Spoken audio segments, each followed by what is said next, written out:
Pessoal, vocês sabiam que o nosso mundo, né, o mundo que a gente conhece, ele é invertido do mundo espiritual, do reino de Deus? Eu separei até um estudo aqui, que é algo que eu acho muito interessante a gente entender sobre esse assunto, né? O reino de Deus e o mundo, dois sistemas opostos. A Bíblia apresenta a ideia de que existe dois modos de viver. O sistema deste mundo, marcado pelo ego, orgulho e aparência. O reino de Deus, marcado pela verdade, humildade e amor. O mundo exalta quem aparece, o reino exalta quem serve. O mundo, seja maior que todos, busque status, seja admirado. Reino de Deus, quem quiser ser maior, seja servo de todos. A verdadeira grandeza está em servir, não em dominar. Quem quiser tornar-se grande entre vocês deverá ser salvo. Marcos 10, 43, 45. O mundo busca a validação externa, o reino busca a aprovação de Deus.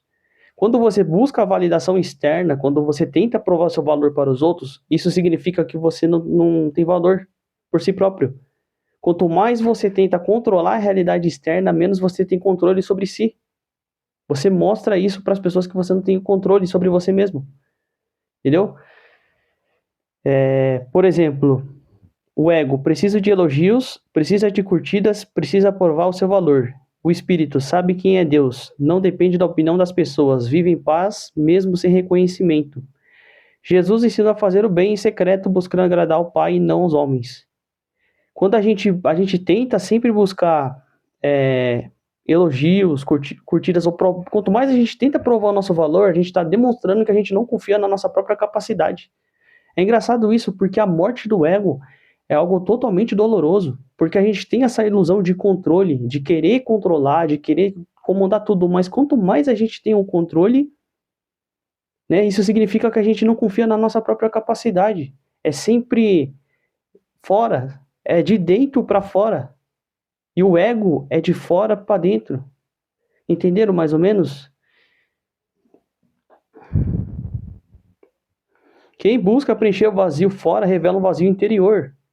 O ego acredita que a felicidade vem de dinheiro, beleza, poder, relacionamentos e fama.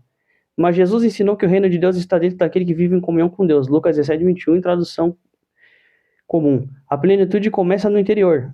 O dinheiro, engraçado, eu vejo muita gente falando que quem é rico não é humilde, que não sei o quê. Mas eu vejo tanto pobre que é orgulhoso e tanto rico que é humilde. Aí eu fico me perguntando, o problema está quem domina o dinheiro ou quem é dominado pelo dinheiro, né? Relacionamentos, você busca alguém que te preenche ou você busca se preencher, né? Quando você busca se preencher, mais magnético você se torna, porque você já está bem consigo mesmo e as pessoas começam a te escolher por escolha. Engraçado isso, né?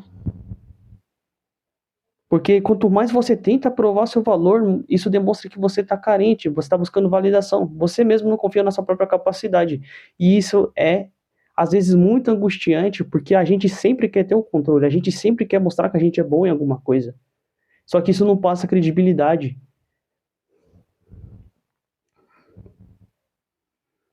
O ego vive de comparação, o reino vive de identidade. O ego pergunta: sou melhor que ele? Tenho mais? Estou na frente? O reino pergunta: estou sendo fiel? Estou amando? Estou obedecendo a Deus? O mundo incentiva o orgulho, Deus honra os humildes. Deus resiste aos soberbos, mas concede graça aos humildes. Tiago 4 e 6. Na lógica divina, quem exalta será humilhado, e quem se humilha será exaltado. O mundo alimenta os desejos da carne. O apóstolo João escreveu: porque tudo que há no mundo, a cobiça da carne, a cobiça dos olhos e a soberba da vida, não procede do Pai, mas procede do mundo. 1 João 2,16. Esses três impulsos resumem muita lógica do ego. A cobiça da carne, prazer acima de tudo. Cobiça dos olhos, desejar constantemente o que vê. Soberba da vida, orgulho, status e autossuficiência. Por exemplo, aqui a cobiça da carne é quando a gente tem aquele prazer desenfreado, sabe? Por relacionamento, por prazer. Mas quanto mais a gente busca esse prazer, mostra que a gente não tem capacidade de controle próprio. E menos atraente a gente se torna. A gente sempre usa as coisas externas para atrair as pessoas. Ou seja, a gente não consegue controlar. A gente depende do externo. Cobiça dos olhos. Você deseja muito as coisas, mas você não se torna aquilo que você deseja. Soberba da vida, orgulho, status e autossuficiência. Quando você busca muito status e orgulho, significa que você não confia no seu próprio tato, né? na sua própria capacidade, na sua autossuficiência. Você sempre está buscando fora valor. Isso demonstra que você não confia em si mesmo. Paulo ensina a buscar as coisas do alto, pensar nas coisas do alto e não nas coisas que são da terra. Colossenses 3:2. Paulo não condena a criação nem o trabalho, mas orienta o cristão a não fazer as coisas terrenas no centro da vida. O coração deve estar voltado para Deus. O reino produz domínio próprio. O fruto do Espírito inclui amor, alegria, paz, paciência, bondade, fidelidade, mansidão, domínio próprio. Gálatas 5:22 e 23. Enquanto o ego reage por impulso, o Espírito aprende a governar os próprios desejos. Sistema do mundo: o ego, aparência, orgulho, status, validação externa, comparação, acumular, desejos da carne, buscar as coisas da terra. Reino de Deus: Espírito, essência, humildade, serviço, identidade em Deus, propósito, compartilhar, fruto do Espírito, buscar as coisas do alto. Segundo a Bíblia, o reino de Deus convida a uma transformação interior, em vez de viver guiada pelo ego, pela busca constante de aprovação e pelos desejos desordenados. O discípulo de Cristo é chamado para renovar a mente. Romanos 2:2. Buscar as coisas do alto. Colossenses 3:1 e 2. E permitir que o Espírito Santo molde seu caráter. Não se trata de rejeitar tudo que existe no mundo material, mas de não colocar nessas coisas a fonte da identidade, da esperança e do sentido da vida. Quando Deus ocupa o centro, o exterior deixa de se governar o interior. E o que é engraçado, né, é que a gente sempre fala do despertar, né?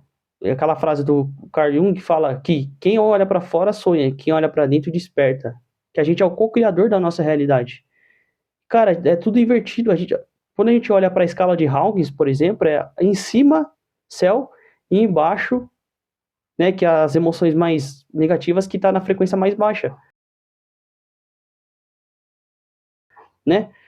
E se você olhar bem, a nossa vida, a maior parte do tempo, a gente passa no ego, na ansiedade, na preocupação, no controle, mas a gente não sai do lugar e a gente não consegue ter clareza das coisas.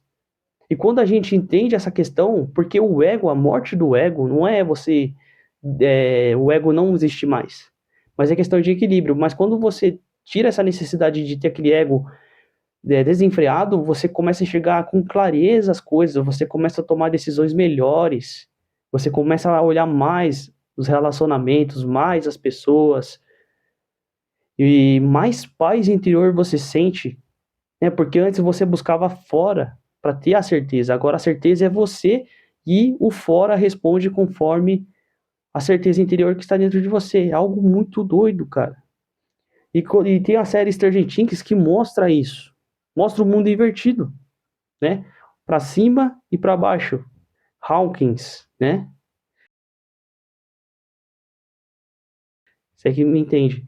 E tem o mundo invertido, que é o mundo sombrio, né? Existe o Vecna, que é algo que sempre está observando eles, mas é uma realidade totalmente ao contrária, né? E quando a gente olha para Coraline, é a mesma coisa, mundo secreto. Ela tinha a vida dela, com os pais dela, na mente dela aquela vida era entediante para ela, né? E ela desejava um mundo diferente, só que aquilo, ela estava buscando resposta fora. Então, a bela dama criou uma realidade falsa para ela, que era uma realidade escura. Só que chegava um ponto onde essa realidade já não existia mais. Era tudo falso, tudo artificial. E quando a gente olha para a Bíblia, a palavra de Deus, a gente percebe que o mundo ele é totalmente invertido. Entendeu? Quanto mais a gente olha para fora, mais a gente adoece. Quando a gente olha para dentro, mais a realidade corresponde. Isso é muito, muito doido de pensar. E então, assim, quanto mais eu, por exemplo, quanto mais eu demonstro ser inteligente, menos inteligente eu sou. Quanto mais forte eu demonstro ser, significa que eu não confio que eu sou tão forte assim. Quanto mais validação eu busco, significa que eu não confio, que eu não sou bem com a minha própria presença. É muito doido como que é simplesmente invertido, né? E quando a gente fala a questão da dualidade, né, dos opostos, isso faz muita lógica.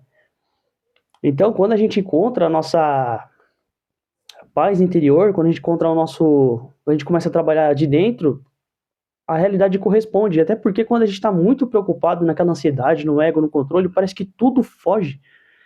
Tudo foge porque significa que você não tem um controle de nada. Se você está buscando um controle fora, significa que você não tem um controle de nada, né? E quando você tem o autocontrole, você passa a ter mais clareza nas suas decisões e passa a realizar melhor as suas coisas. Então, o apóstolo Paulo fala sobre não buscar as coisas do mundo, não é porque Deus é mau, é porque Deus sabe as consequências, né? É por isso que às vezes a gente sente tanto vazio, cara, quando a gente tenta fazer essas coisas, porque é um vazio interior. Relacionamentos é a mesma coisa, as pessoas buscam no outro aquilo que falta dentro delas. E quando elas preenchem isso, passa a atrair relacionamentos mais saudáveis, naturalmente.